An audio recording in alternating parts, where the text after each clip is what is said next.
In this video, I just want to talk a little bit about how we support children's communication. And one of the things that people often don't think about when we're talking about supporting communication is actually, do children have a reason or a need to communicate? It's easy to focus on how do they do it. Have they got the words? Are they going to use picture symbols? Are they going to use Makaton signs?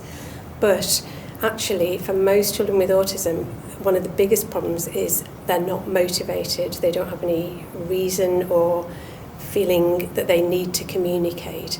And that's often because they're very happy doing their own thing. If they've got everything they need, all their own interests and activities, why would they need to communicate that to somebody else?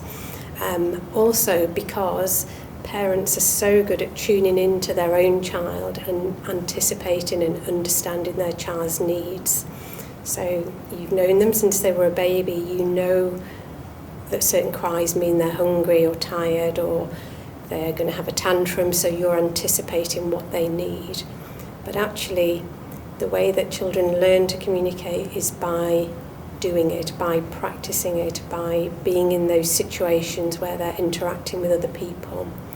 So I would say one of the most important things that parents and caregivers can do is not anticipate children's needs, but try and really hold back and wait so that the child is actually, first of all, getting a sense that they need something, they want something, and then actually communicating that to somebody else.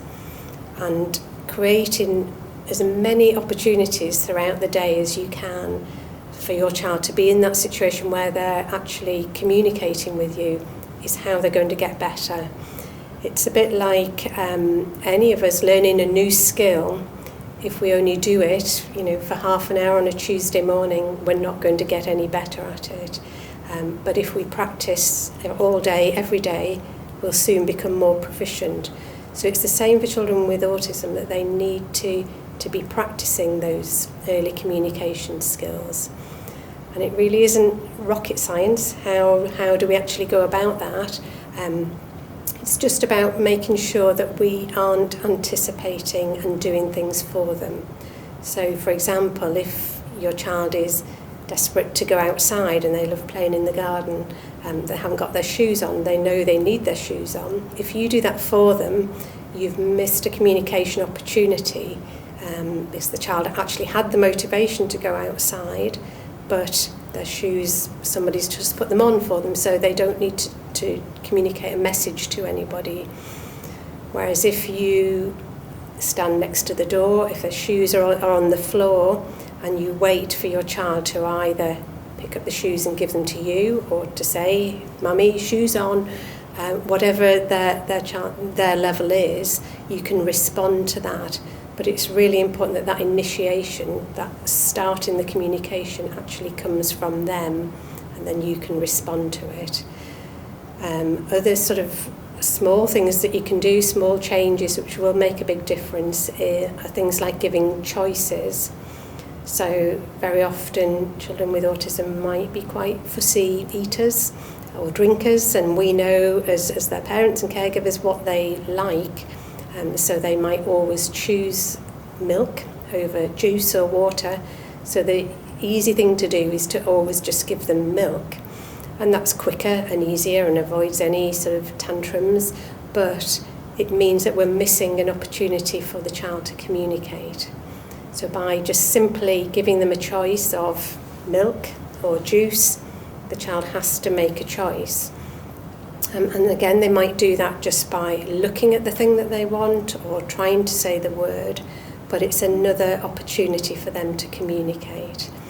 And really, it's a bit like thinking of it as giving yourself a sort of a sticker chart or a tick list where you tick off every time your child communicates with you, and then trying to, the next day, think, how can I create more opportunities? What else can I do to make it easy for my child to communicate with me, rather than me always taking the lead and going towards them. So simply waiting, seeing what your child needs, making sure you're available to support them, but giving yourself that time, counting to 10 in your head, so that you don't step in and do it for them, which is a natural tendency as a parent. You don't want to see your child struggling with something, you want to be helpful, but for a child with autism, they really need to learn that actually they can have an impact on their environment by communicating a message to somebody else. So it can be non-verbally, through eye contact, reaching, doing a gesture, body language, or it might be words and sentences. The most important thing is that they are communicating a message, and they're practicing doing that regularly throughout the day. And you're the people who are in their lives the most and know what kind of things they like, so you can engineer and create those opportunities for them to communicate.